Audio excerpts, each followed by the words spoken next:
Assalamualaikum warahmatullahi wabarakatuh. Salam Presiden. Atas perintah Bapak Kapolres, pagi ini melalui Kasat Samakta, pagi ini kami melakukan pengisian air bersih ke Kampung Telaga 7, Pusung, Kecamatan Angsa Barat.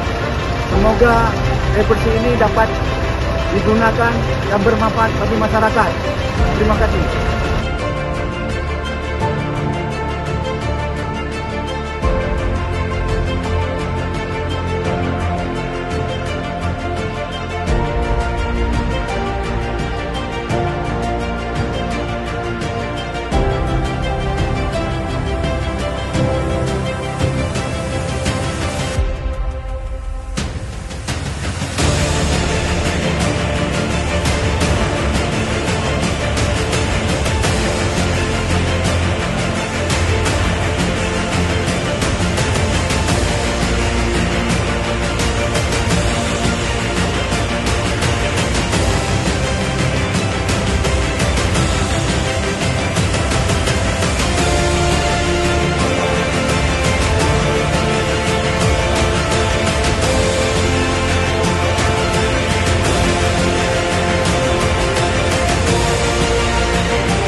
Assalamualaikum warahmatullahi wabarakatuh.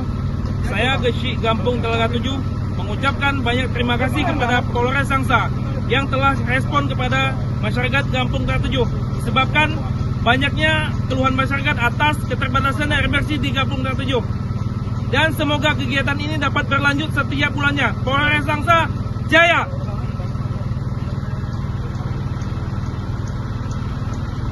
Terima kasih kami ucapkan kepada Polres Langsa karena telah memberikan bantuan air bersih kepada kami masyarakat Kampung Telaga 7. Semoga kegiatan ini bisa terus berlanjut. Polres Langsa Jaya. Terima kasih.